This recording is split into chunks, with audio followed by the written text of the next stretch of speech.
우리 갑자기 지휘자고 우리 목사님이 서서 궁금하시는 분들 계실 텐데, 우리 목사님도 원래 성악을 전공하셔서 잘 하시는 분입니다. 우리 지휘자는 대학교 학생들 가르치다가 수업 중에 지난주에 하드텍이 왔었던 것 같아요. 근데 하여튼 병원에 가셔서 시술을 마치고 완치는 아니지만 그리고는 아마 오늘 퇴원할 겁니다. 어제 퇴원한다 그랬는데 닥터가 하루 더 있다 가라고. 좌우지간 고맙습니다. 안 갔으면 병원에 큰일 날 뻔했죠. 하여튼 그리고 우리 목사님도 옆에 계셔서 너무 감사합니다. 아주 오래전에 한 사람이 수많은 사람들이 몰려들었던 예루살렘에 나타나셔서 이런 말씀을 외치기 시작했습니다. 이스라엘 민족에 많은 절기가 있지만은 그 절기들 중에서 가장 그 민족에게 그래도 기쁨의 축제라고 불리워지는 절기가 초막절입니다. 바로 많은 이스라엘 백성들이 초막절기를 지키기 위하여 예루살렘에 모여들었습니다. 원래 유목민이었던 그들에게 이 초막절을 지킨다는 것은 기쁜 일이었습니다. 지금은 농사를 짓고 있지만은 텐트를 치고 장막을 치고 들판에 가서 마치 야영하듯이 그 절기를 지켜야 했기 때문입니다. 농번기가 끝나고 쉬는 시간에 막 추수할 때가 시작이 되는 요즘 같으면 지금 10월 마지막 주간에 이때 2000년 전에 예루살렘 성에 한 젊은이가 나타나셔서 이런 말씀을 외쳤습니다. 장막절을 지킬 때 그들은 초막을 밖에 짓는 이유는 광야에서 40년 동안 이스라엘 백성들이 광야에서 하나님의 은혜로 살았던 것을 기억하고 감사하고, 그리고 이 땅은 영원한 것이 아니라는 사실을 다시 한번 깨닫고 없어질 텐트 같은 인생보다는 영원한 하나님의 나라를 소망하는 그런 절기를 초막절이고, 그런 의미에서 그들은 밖에서 초막을 지었던 것입니다. 예루살렘 구석구석, 예루살렘 광장마다, 그리고 그것이 모자라면은 산에, 감람산에, 벳바겔 골짜기에, 베다니 언덕에, 아주 예루살렘 근처 모든 구석구석마다 그들은 텐트를 치고 그 절기를 지켰습니다. 일주일 동안 그들은 그 절기를 지키면서 매일 아침에 기혼 샘에 가가지고 큰 물동이에다가 물 한 바가지씩을 들고 와서 해가 저녁에 질 저녁쯤, 저녁에 그 물을 장막 곁에 구덩이를 팠는 그 자리를 돌아가면서 물을 쏟게 됩니다. 물론 제사장이 나팔을 불면서 일제히 그 물을 텐트에 쏟기 시작합니다. 광야에서, 사막에서 강물처럼 그들을 먹여주셨던 하나님의 은혜를 결코 잊지 않겠다라는 각오이며, 그리고 반석에서 기적같이 그들에게 생수를 마시게 했던 하나님의 은총 없이는 그들은 지금도 존재할 수 없다라는 사실을 생생히 그들을 교육하는, 그런 현장 실습을 하는 그런 면에서 초막절을 지키고, 그리고 샘물을 떠와서 그 장막 곁에다가 쏟는 것이었습니다. 이렇게 6일이 지났고 7째 날, 그들은 흔히 그 날을 마지막 큰 날이라고, 초막절 제7일째 되는 날, 예루살렘의 한 젊은이가 이런 말씀을 외치기 시작합니다. 제사장이 나팔 소리가 들려오는데, 그래서 모두가 그 물을 들고 텐트 곁에 그 물을 쏟으려고 준비하는 중에 이분이 나타나셔서 하는 말씀입니다. 너희 목마른 자들아, 다 내게로 와서 마셔라. 이 말씀을 그는 외치고 있습니다. 그러면서 그들은 이 초막절을 지키면서 물을 쏟아야 되는 이유가 단순히 광야에서 그들에게 생수를 주셨던 하나님의 기적 같은 은혜만을 기억하는 것이 아니라 오늘 그들의 영혼의 갈급함 속에서, 그들의 인생을 살아가는 속에서 가장 소중하고 중요한 것이 무엇인가를 그들에게 다시 한번 외치는 말씀입니다. 그리고 와서 마시라고. 우리 함께 읽을까요? 요한복음 7장 37절부터 38절까지의 말씀을 같이 읽겠습니다. 명절 끝날 곧 큰 날에 예수께서 서서 외쳐 이르시되 누구든지 목마르거든 내게로 와서 마시라. 나를 믿는 자는 성경의 이름같이 그 배에서 생수의 강이 흘러나오리라 하시니. 요 37절 38절은 2000년 전에 예수님께서 초막절에 예루살렘에 나타나셔서 하셨던 말씀이라면은 39절은 요한복음을 기록한 요한은 설명합니다. 해석을 하죠. 시간이 지나고 난 다음 그 배에서 흐르는 생수의 강은 곧 그들이 받을 성령을 가리킴이라고. 성령을 통해서 배에서 흘러나오는 생수의 강, 목마르지 않는 인생이 될 것이라고 요한복음을 기록한 요한은 예수님 하셨던 말씀을 우리에게 설명하고 해석까지 하고 있습니다. 누구든지 목마르거든 내게로 와서 마시라. 와서 마시라. 그 은혜, 하나님의 약속, 예수 그리스도의 약속이 이 아침에도 예배를 드리러 온 여러분, 여러분에게 성취되는 축복이 되기를 바랍니다. 코로나 바이러스로 인해서 많은 성도들이 아쉬워하고 때로는 소홀하게 여겼던 예배에 대해서 목말라 하기도 했었습니다. 그러나 그것이 1년이 지나면서 이제는 당연한 것으로 2년째가 접어들면서 우리는 적당히 지나가는 시간으로 맞이하고 있습니다. 다시 한번 누구든지 목마르거든 아직 살아있다라는 증거 아닙니까? 목마르거든 죽은 자는 목말라야 될 이유도 없고 그리고 까닭도 없습니다. 내게로 와서 마시라.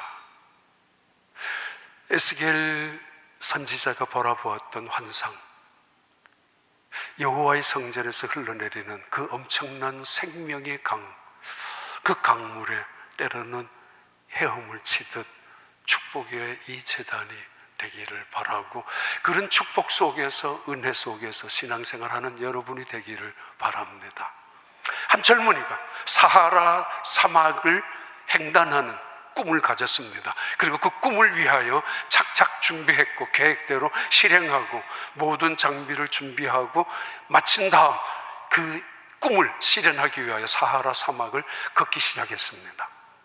얼마 지나지 않아 그는 길을 잃어버렸고 또 시간이 가서 뜨거운 떼약볕 아래서 식수마저 준비했었던 음료수마저 생수마저 그는 다 동이 나고 말았습니다. 기진맥진해서 쓰러지고 다시 일어서면서 젖먹던 힘까지 다해서 다시 일어서면서 반복하지만은 그 뜨거운 떼약볕 사막, 때로는 사막의 그 폭풍 앞에서 견디기란 쉬운 것은 결코 아니었습니다. 더더구나 밤이면은 엄습해오는 추위 앞에서 그는 여전히 떨 수밖에 없었습니다. 그러던 어느 순간에 그는 눈앞에 야자수 나무를 바라봅니다. 야, 저기에 오아시스가 있구나. 조금만 더 힘을 내자 라고 일어서는 순간에 그는 펄썩 주저앉았습니다. 이유는 자기가 지금 오아시스를 바라본 것이 아니라, 그것은 진짜가 아니라 가짜라고 스스로가 의심했었고, 의심하는 바를 스스로가 자신의 지성으로 합리화를 시키고 말았습니다. 내가 너무 기진맥진하고 탈진해서 내 눈으로 헛것을 보고 있는 거야.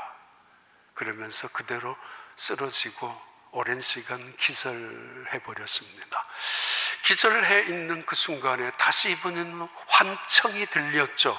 물소리가 졸졸졸 흐르는 물소리가 들리기 시작했습니다. 눈을 떴죠. 귀를 열었죠. 다시 일어섰죠. 젖먹던 힘이 아니라 사랑하는 가족을 보면서 죽을 힘을 다해 다시 일어섰습니다. 물소리가 들렸기 때문입니다. 이제는 살았다고 하는 순간에 이 젊은이의 마음속에 다시 또 다른 의심이, 불신이 찾아왔습니다. 이 사막에 무슨 물소리야? 내가 죽는구나. 죽기 직전에 사람들이 이런 환상, 이런 환청을 본다고 하는데, 듣는다고 하는데 내가 그런 거야. 물소리는 내가 잘못 들은 거야 라고 다시 쓰러지고 맙니다. 얼마 후에 그 쓰러진 한 젊은이 옆에 낙타가 나타나서 발길질을 하고 있습니다. 마치 내 등에 타라고 하는 뜻이. 이 젊은이가 그 낙타를 바라보면서 야, 기적같이 누군가가 나를 도와주는 거다라고 생각해서 낙타에 올라타려고 하는 순간에 그는 이런 생각을 갖게 됩니다. 이 사막에 어찌하여 낙타가 혼자 온단 말인가? 틀림없이 이 낙타는 나를 데리고 가서 숨어있는 강도들에게 나를 끌고 가서 나를 죽이려고 할 거야 라는 생각이 매우 이성적인 생각이죠. 할 수 있는 생각이죠. 그래서 그는 낙타를 거부합니다. 그러면서 쓰러지고 기절을 하고 다시 일어서기를 반복하다가 낙타는 없어지고, 그리고 그 젊은이는 사막 한가운데 머리를 모래 속에 묻은 채로 죽었습니다. 그 다음 날 베두인 아버지와 아들이 지나가다가 아들이 아버지에게 이렇게 묻습니다. 아버지, 왜 이분은 여기에서 이렇게 죽었느냐고. 뒤집어 보니까 목이 타서 죽었거든요. 혓바닥도 입술도 얼굴도 다 타버릴 만큼 갈증을 느껴서 죽었단 말이에요. 그 자리는 오아시스였는데, 독일 신학자 찡크라는 사람의 단편 글 속에 나오는 제목입니다. 현대인. 그들이 현대인이라고. 아버지가 묻는 아들에게 대답했습니다. 이 사람은 현대인이라고. 그 이야기를 각색해서 정호승이라는 시인이 다시 오아시스라는 그 단편 시집 속에 또 한 번 응용을 했죠. 낙타라는 이야기는 그 정호승 시인의 첨가해서 지은 글입니다. 똑같은 제목은 현대인입니다. 오아시스 옆에서도 목이 타서 죽는 현대인들, 그러면서도 합리적으로 이성적으로 판단했다고, 그러면서 죽어가는 현대인을 빗대어서 놓은 그런 글입니다. 오아시스. 우리는 어쩌면 이 세상에 수없이 많은 오아시스를 눈앞에 두고 우리 곁에 두고 살아가고 있지만은 여전히 목말라 하고 있습니다. 그들을 향하여 하나님의 초청장이, 역사적으로 가장 위대한 초대장, 인비테이션 카드가 역사적으로 최고의 초청장이 시작이 됩니다. 이사야 55장 1절과 2절의 말씀입니다. 오라, 너희 모든 목마른 자들아 물로 나오라. 돈 없는 자도 오라. 너희는 와서 사 먹되 돈 없이 값 없이 와서 포도주와 젖을 사라. 너희가 어찌하여 양식이 아닌 것을 위하여 은을 달아주며 배부르게 하지 못할 것을 위하여 수고하느냐. 내게 듣고 들을지어다. 그리하면 너희가 좋은 것을 먹을 것이며 너희 자신들이 기름진 것으로 즐거움을 얻으리라. 이 세상에 창조주 하나님께서 피조물에게 주신 이 위대한 초대장보다가 더 놀라운 초청장이 어디에 있습니까? 왕궁에서, 백악관에서 초대장이 온다 할지라도 유명한 인사들이 모이는 파티장에 가야 올 수 있다라는 초청장보다가 더 놀라운 초청장이 어디에 있습니까? 그 초대받아 가서 사진 한번 찍어 오고 그거 벽에 걸어 놓는 것이 우리에게 무슨 상관이 있습니까? 구원과 말이에요. 우리의 인생의 목마름을 해결해 주는 것과 무슨 소용이 있습니까? 2007년 8월 4일 우주선 하나가 발사되었는데 화성 탐사선이 발사되었다가 그것이 2008년 5월 25일 약 10개월 만에 화성에 도착했습니다. 로버트 피닉스 탐사선입니다. 거의 10개월 만에 거기 가서 7월 23일 날 나사 본부에서 발표한 보고가 이 피닉스 탐사선에서 화성에 물을 발견했다라는 보고를 받고 나사에서는 흥분해서 이 보고를 발표했습니다. 화성에서 물이 발견되었다고. 땅 5cm를 팠는데 로버트였던 이 피닉스 탐사선이 거기서 물이 나왔단 말이에요. 수십 년 프로젝트를 가지고 시작했었고 수천만 불 아니면 그 이상의 돈을 투자해서 탐사선 하나 올려놓았는데 그 탐사선이 몇십 년 만에 그 화성에 올라가서 찾아낸 것이 물이었고 그 물을 바라보면서 과학자들이 흥분했습니다. 인간의 최고의 지식, 지혜 굉장한 거죠. 그 화성에 무인 탐사선을 쏘아가지고 정확히 내려놓고 물을 땅을 파서 발견하느냐 말이에요. 인간의 지혜가 굉장하죠. 그런데 물 하나 찾아냈다고 그렇게 감격해 합니다. 물이 그만큼 중요하기 때문이지만은 우린 지구에서 바다가 80% 가까이 되는 지구에서 살아갑니다. 만약에 바닷물이 없다면은 모든 것은 낮에는 타버릴 것이고 겨울에는 얼어버리고 말 것입니다. 물이 대단히 중요한 역할을 하고 있다는 이야기죠. 우리 지구 속에는 굉장한 은혜와 축복이 담겨져 있습니다. 오래전에 우리 한국 사람으로는 최초로 우주선을 탔었던 여자분 이소연이라는 분이 있었죠. 그분이 인터뷰했던 기사가 기억이 납니다. 우리는 지구에서 너무 염치 없이 살았습니다 라는 인터뷰 기사였습니다. 우주선을 타기 위해서 우주인들이 얼마나 훈련해야 하고 산소 탱크 하나 타는 것만 해도 수백만 불 이상의 우주복을 입는 것만 하더라도 수천만 불짜리의 우주복을 입고 그리고 그 자리에 달에 가서 또는 인공위성을 타고 올라갔을 때 무중력 상태에서 어떻게 훈련해야 되고 어떻게 행동해야 하는지. 지구에서 우리 산소 탱크 하나 달고 살지 않지 않습니까? 이 중력 아래에서 우리는 땅에 그냥 딛고 걸어가고 살지 않습니까? 너무도 당연하게 말입니다. 너무도 고마운 줄도 모르게 그분의 이야기대로라면 너무 염치 없이 살고 있는 거 아닙니까? 온 세상이 하나님의 축복으로 이루어진 것이 지구인데, 그런데 하나님이 초청합니다. 오호라 너희 목마른 자들아. 이 지구 속에 살면서도 목이 마른 사람들, 하나님은 전능하신 분, 창조주, 영원하신 분, 그리고 주권자입니다. 왕이십니다. 그런데 그분이 초청하면서 오히려 약자 입장에서, 엎드려진 입장에서, 안타깝고 애타는 입장에서 말씀하시듯이 오호라, 정말 안타까운 심정으로 초청장을 시작하죠. 너희 목마른 자들아 다 이리로 오라고. 사막이 왜 사막이 됩니까? 처음부터 사막은 아니었습니다. 물을 거부하니까, 그 땅이 흘러보냈으니까.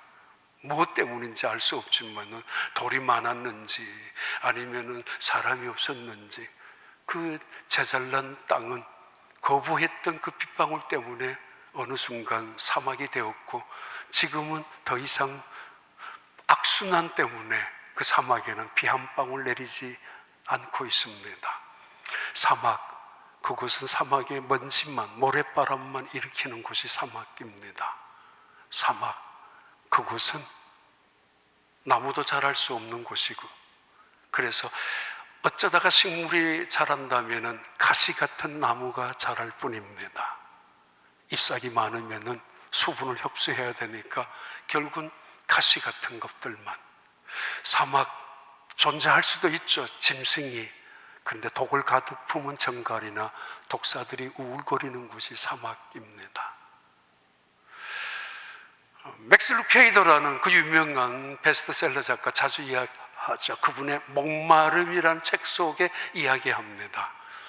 우리 인간이 영적으로 목말랐을 때 나타나는 현상들, 먼지를 일으키는 것이 되어서 그 사람이 있는 곳에 먼지를 일으켜서 다른 사람들 힘겹게 하고 고통스럽게 하고 눈물을 흘리게 한다고, 때로는 가시를 나게 해서 여기저기 찌르고 다니고 이 사람 저 사람을 피를 상처를 주는 사람이 된다고, 심지어 독을 품고 있는 정갈처럼 마셔야 될 생수, 반드시 누려야 될 그 하나님의 물을 마시지 못할 경우에 현상이 나타난다는 거죠. 알람 시스템이, 하나님께서 우리에게 그런 작용을, 이미 시스템을, 육체적으로는 관절에 문제가 생긴 거나 또는 혈액에 이상이 생기거나 이런 문제들, 우리 몸에도 70% 이상이 수분이잖아요. 물이 부족하면. 우리의 면역을 이야기합니다만 면역의 최고의 저장소는 대장, 소장입니다.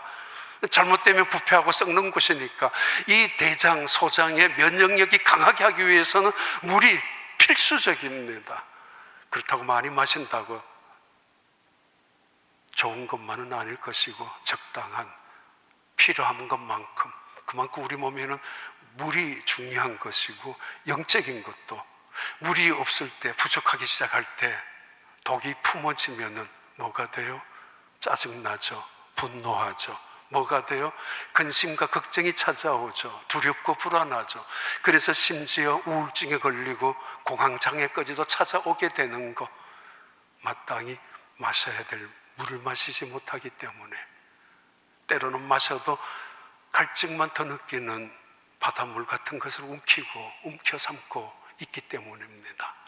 항폐해진 인간의 마음, 때로는 사나워진 인간의 심성, 때로는 짜증내질 만큼 강팍해진 인간의 마음은 내렸던 비를 흡수하지 못하고 있기 때문에 사막과 같은 인생이 된다는 것을 말합니다. 이스라엘 백성들, 그들은 하나님을 알고 있었고 믿고 있었고 모태신앙으로 3대, 4대, 5대 지금까지 자손 대대로 하나님을 믿어왔던 백성들이었습니다. 아니, 지금까지 하나님을 믿을 뿐만 아니라 예배를 드리고 제사를 드리고 하나님을 섬겨왔던 민족들이었습니다. 그런데 하나님은 그들을 향하여 초청하십니다. 너희 목마른 자들아, 다 이리로 오라고, 내가 주는 물을 마시라고. 돈 없는 자도 가난한 자도 오라고, 값 없이 돈 없이 와서도 내가 주는 포도주와 젖을 사라고 말씀하고 있습니다. 우리는 누군가가 초대하면 먼저 이런 생각을 할 때가 있습니다. 뭘 입고 가지? 그리고 동시에 누가 오지? 작년 연말에 어느 곳에서 전화가 왔었는데, 목사님은 왜 묻지 않느냐고. 왜요? 뭘요? 누가 오느냐고, 어떤 분이 같이 오느냐고. 내가 만약에 초청을 받았다 할지라도 내가 원하지 않는 사람이 왔을 때 기분 나빠서 안 갈 수도 있고, 때로는 내가 초청을 받았을 때 나와는 떨어지는 수준과 다른 사람들이 왔다고 하면은 괜히 내가 그런 사람들과 어울릴 필요 없다고 안 갈 때도 있죠. 물론 그분이 저한테 했던 말은, 목사님들은 가끔 묻지 않습니까? 누가 오냐고. 괜히 안 믿는 사람들과 함께 있을 때 불편하고 그들한테 불편을 줄 수도 있기 때문에. 근데 저는 갈 생각도 없었고 가지도 못하기 때문에, 안 가기 때문에 묻을 필요도 없었지만은 때로는 우리의 관심이 거기에 있습니다. 나를 돌아보기보다는 함께 있는 사람들이 어떤 부류의 사람일까? 아직까지 내가 목이 덜 타서 있다라는 증거이기도 합니다. 너희 목마른 자들아, 다 내게로 오라. 하나님께서 준비하신 이 물, 구원과 생명에 대한 물을 말합니다. 그런데 세상 사람들은 이야기하죠. 하나님께서 말씀하시는 말씀 속에 빗대어서 이야기하죠. 너희는 어찌하여 양식 아닌 것을 위하여 은을 달아주며 배부르지 못할 것을 위하여 어찌하여 수고하고 살아가느냐라고. 우리는 열심으로 살아갑니다. 지성이면 감천이라는 말 믿고 우리는 성실하게 살아갑니다. 성실하면 하늘이 돕는다라는 것도 우리는 믿고 살아가지 않습니까? 아니 정말 우리는 땀 흘리기도 하고 죽을 똥살똥 모르게 열심으로 살아갈 때가 많습니다. 특히 이민자의 삶 속에서는 더더구나 그렇게 살 수밖에 없습니다. 그런데 때로는 열심으로 사는 것만큼 열심으로 방황했었고 죽을 만큼 고생하며 살았는데 죽을 만큼 우리는 헛수고를 할 때가 있었습니다. 여전히 배부르지 못했고 여전히 만족하지 못하고 여전히 우리는 행복하지 못합니다. 그 유명한 존 레논의 비틀즈의 이야기 아닙니까? 존 레논이 이야기했대잖아요. I am empty and I am boring. 나 허전하다고, 그리고 내 인생은 지루하다고. 기자가 물었습니다. Now you have everything. 너 지금 이 세상의 모든 것을 갖지 않았느냐? 돈이면 돈, 명예면 명예, 인기면 인기, 최고의 사람이었는데, 그리고 한때는 자식의 노래를 통하여 이 땅에 평화를 심어나간다라는 그 명분을 가지고 살았던 그 사람이지만은 그는 이야기했습니다. 인기도 명예도 성공도 나에게 행복하지 못했다고. I am empty. I'm sure I'm not happy. 내가 확신하건대 나는 행복하지 않다고. 여전히. 어찌하여 양식 아닌 것을 위하여 은을 달아주며 최고의 내 것을 말이에요. 좋은 것이 있다면 다 사야 하고 많은 것을 갖고 있으면 다 더 많은 것을, 다른 것을 빚을 내서라도 더 좋은 것, 새로운 것을 갖고 살지만은 여전히 우리의 마음은 허전할 때가 있습니다. 내가 주는 물을 마셔라. 구원과 생수를 의미한다면은 너희는 내가 이제 덤으로 주는 포도주와 젖을 사라고, 우리에게 기쁨과 우리에게 행복의 가치, 삶의 질을 이야기하며 포도주와 젖을 사라고, 값 없이 사라고. 원래는 값비싼 거였죠.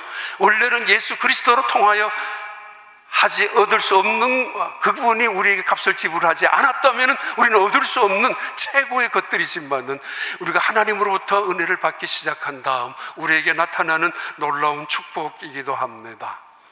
희망은 있습니다. 박물관에 있는 박제된 곰, 물 필요 없죠. 가끔씩 식당에 가면은 박제되어 있는 독수리들 물 찾아다니면서 여기저기 기웃거리지 않습니다. 이유는 죽었기 때문입니다. 죽은 자에게는 갈급함이 없고 목마름이 없습니다. 살아있다는 거죠. 희망이죠. 그러기에 갈급함을 느낀다는 것이고, 그런 갈급함을 누리는 자, 심지어 가난하기까지 해서 돈까지 없어서 살 수 있는 능력조차 없는 이 땅에서 가장 비참한 속에 있는 그들을 향하여 하나님께서 초청하시는 초청의 말씀입니다. 내게 오라고, 내가 주겠다고, 값없이 주겠다고, 누구든지 와서 마시라고, 누구나 갈급하다면 내게 와서 마시라고 인정하라는 거죠. 그리고 주 앞에 와서 무릎을 꿇라는 이야기죠. 그리고 덤으로 주시는 포도주와 젖을 하나님께서 주시겠다라는 약속이기도 합니다. 만병통치약도 있지만은 성경은 그런 만병통치약을 이야기하지 않습니다. 때로는 아프다고 말하죠. 물이 부족하면 두통까지 일어난다고 그래요. 생수를 제대로 마시지 못하면 짜증나고 불쾌하고 불평하죠. 그때 주님 앞에 찾아가야 될 시간입니다. 난 바쁘다고, 중요한 일이 있다라고. 아니, 그 순간이 하나님이 말씀하시는 초대장에 예 하고 반응할 시간입니다. 여호와께서 말씀하시죠. 수고하고 무거운 짐진 자들아 다 내게로 오라. 내가 너희를 쉬게 하리라. 내가 너희에게 주는 쉼은 이 세상이 주는 쉼과는 다른 것이라고. 이사야 55장 6절 볼까요?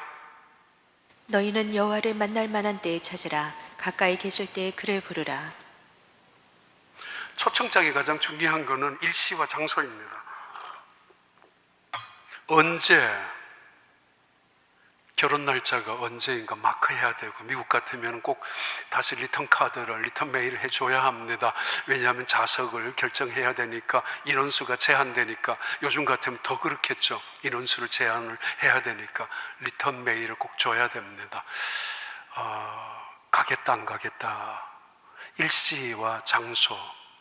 어쩌면 이것은 하나님께서 우리에게 살 길을 주시는 첫 번째는 오라라는 말씀이었다면, 두 번째 살 길은 일시와 장소를 가르치는 말씀 속에 힌트가 있습니다.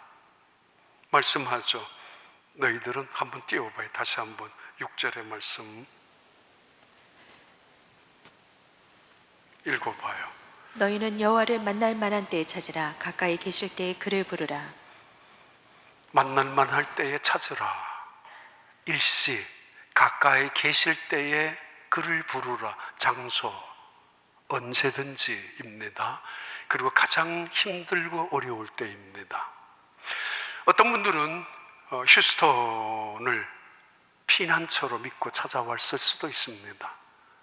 심지어 어떤 사람들은 유배지로 휴스턴까지 내려왔을 수도 있을 것입니다. 이스라엘 백성들은 바벨론이 유배지였고, 어떻게 보면 피난처이고, 아니 심지어 그들은 하나님으로부터 징계를 받는 심판의 장소였습니다. 그러나 그 유배지가 지성소입니다. 하나님의 말씀을 듣는, 그리고 하나님을 만나는 지성소. 단순한 피난처요, 은신처로 도망 온 사람들을 피해주는 은신처만이 아니라 그곳은 하나님을 향하여 기도하는 자리이죠.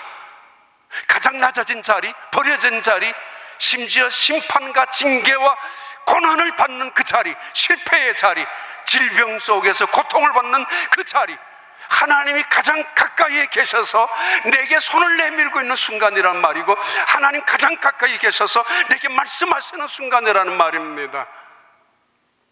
실패의 자리는 더 이상 고난, 고통, 아픔을 주는 곳만이 아니라 지성소라는 이야기입니다. 만날만 할 때에, 가까이 계실 때에, 우리는 오히려 어려움을 당할 때 하나님 어디 계시느냐고 원망하고, 때로는 하나님 뭘 하시느냐고 하나님의 침묵에 대해서 불평할 때가 있습니다.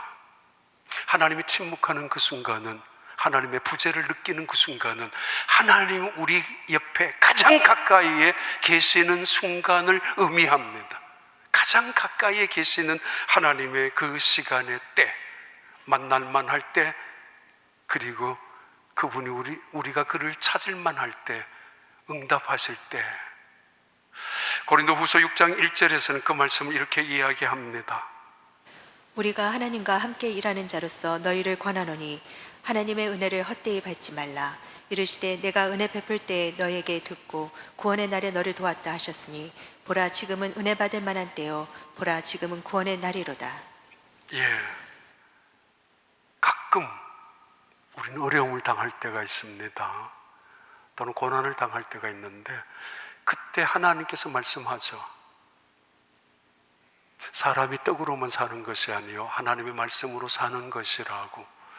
근데 대부분 이 말씀은 떡도 필요하고 우리 육신을 위하여, 그러나 때로는 영혼을 위하여 말씀도 필요하다라고 생각하는데, 그러나 그 말씀의 정말 의미는 결정적인 순간에 빵을 포기하는 것을 말합니다.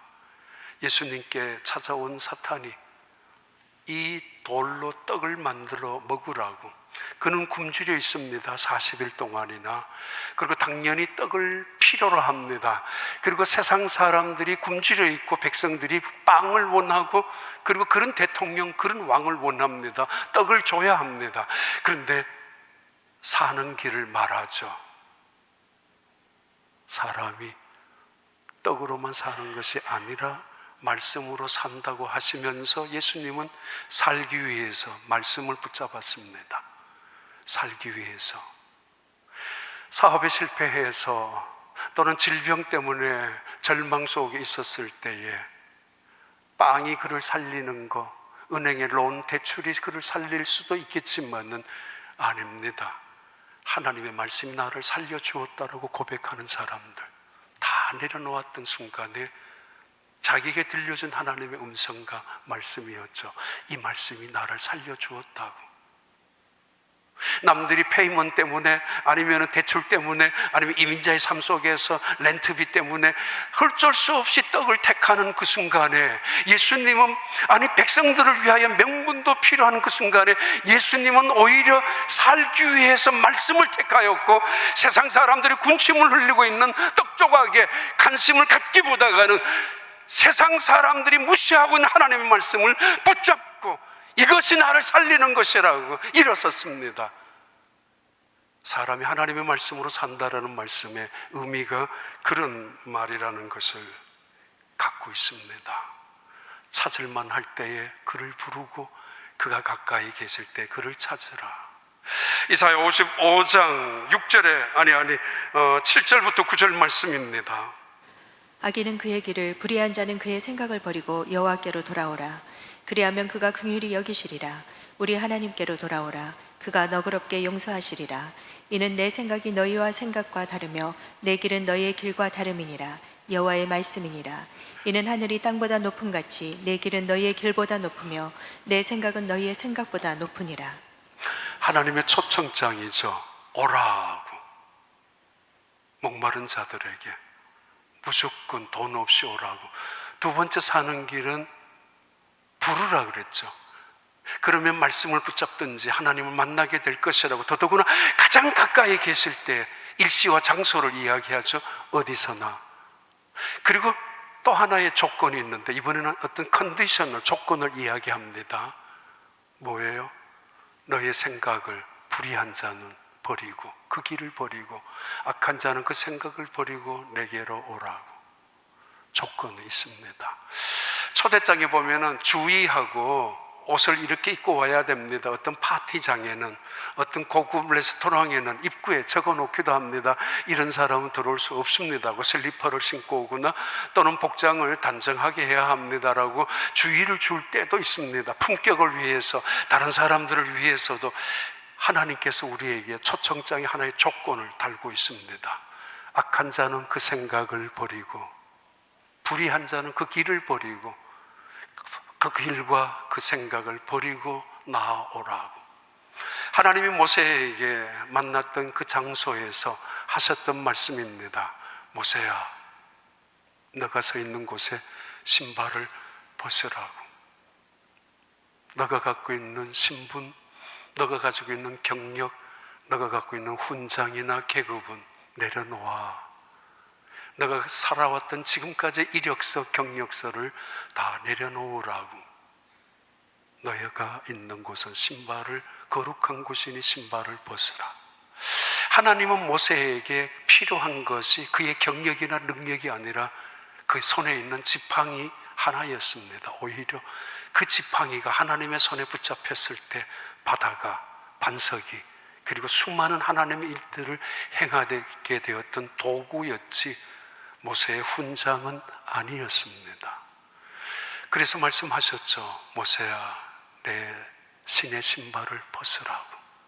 산에서 조난을 당하거나 바다에서 조난, 난파를 당한 사람들이 구조를 요청합니다. 그리고 살아왔을 때 대부분 이렇게 이야기합니다. 그때 비상식량이 있었고, 그래도 버틸 수 있었고, 그때 그래도 비상약품이 있었기 때문이라고. 그래서 살았다고. 맞습니다. 그러나 그것이 대답은 아닙니다. 하늘에서 헬리콥터가 구조요원을 보내지 않았다면, 산속에 특수부대가 쫓아가서 그를 건지지 않았다면 비상식료품이 그를 구하지는 못합니다. 세상에서는 언제나 포로로 잡혀 있다면 구조대, 특공대를 조직해서 그를 끄집어내고, 병이 들었다면 응급실로 데려가서 응급 처치를 하게 됩니다. 그런데 하나님은 우리가 질병을 당했을 때, 고난 속에 있었을 때, 우리가 포로로 인질로 잡혀 있을 때, 때로는 고난, 고통의 절망 속에 있었을 때 하나님은 당장 응급 처치, 응급실로 데려가고 우리에게 구조요원을 파견하는 것이 아니라 보고 계십니다. 회개하도록.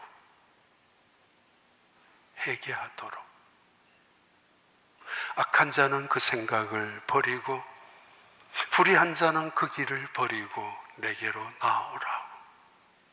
아무나 향해서 누구나 목마른 자를 향하여 초청하셨지만은, 그러나 아무렇게나 해서는 안 된다는 이야기죠. 아무런 개나 태도를 가지고 하나님 앞에 있어서는 안 된다는 이야기죠.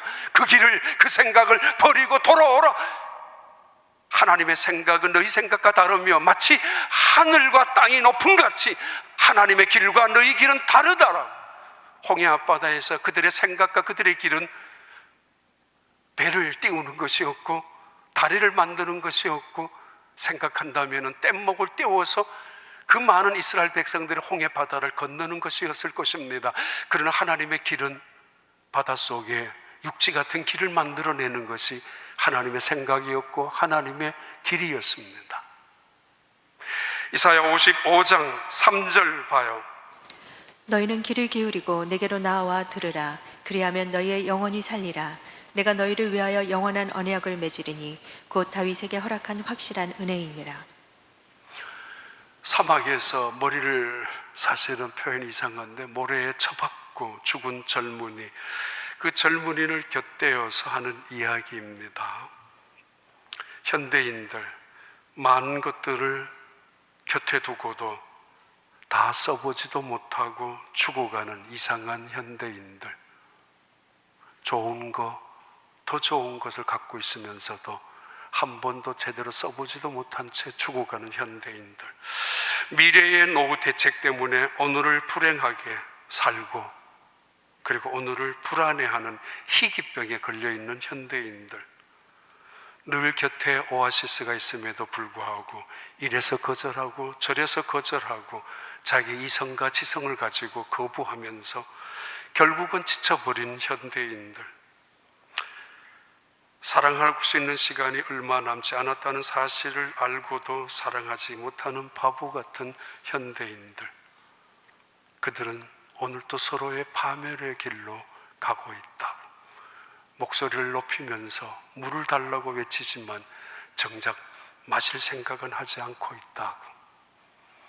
예수님 말씀하셨습니다. 초막절에 너무도 유명한 그리고 너무도 귀한 약속이죠. 누구든지 목마르거든 내게로 와서 마시라.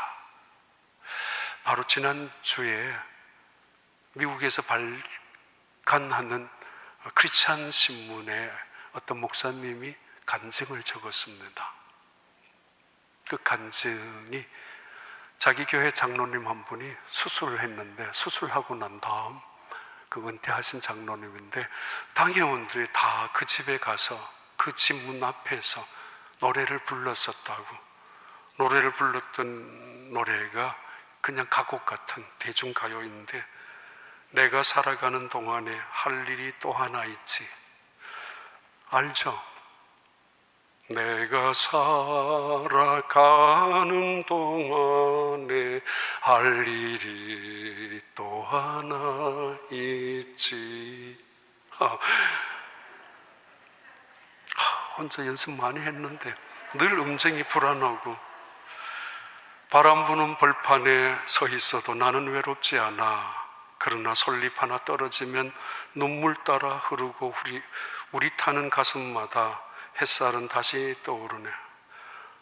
아, 영원히 변치 않을 우리들의 사랑으로 어두운 곳에 손을 내밀어 밝혀주리라. 그거예요. 은퇴하신 장로님 수술 마치고 있는 그분에게 당회원들이 다 가가지고 집 앞에서 불렀대요. 내가 살아가는 동안에 할 일이 또 하나 있다고, 아직도 있다고. 초청하신 하나님의 목적이 있었습니다. 그들을 만인의 증인으로 세우기 위하여, 그들을 어두움을 밝히는 빛으로 삼기 위하여, 세상 사람들에게 여기에 생수가 있다라고 증언하고 선포하게 하기 위하여 그들에게 아직 할 일을 남겨두었다고. 당회원들이 그 집 앞에서 그 찬양을 하는 순간에 모두가 함께 울었다고. 그 간증을 신문에서 보았습니다. 정말 너무 아름다운 교회죠. 우리 교회는 더 아름다운 교회입니다. 그런 당회원들이 내 일생 살아갈 동안에 아직 할 일이 또 하나 있다고. 그래서 하나님 우리를 초청하셨고 물을 마시게 하셨고 포도주와 젖을 주셨고, 그래서 가까이 곁에 계시면서 말씀하시고 만나주시고, 그래서 오늘 또 우리에게 너희의 생각을 제발 버리라, 탐욕을 버리라, 너희의 길을 떠나라, 잿된 길에 망하는 길에 돌아와라. 그리하면은 내가 내 생각으로 내 길을 통해서 너를 이 땅의 증언자로, 선포자로 세울 것이라고. 그리고 증언하고 싶다고.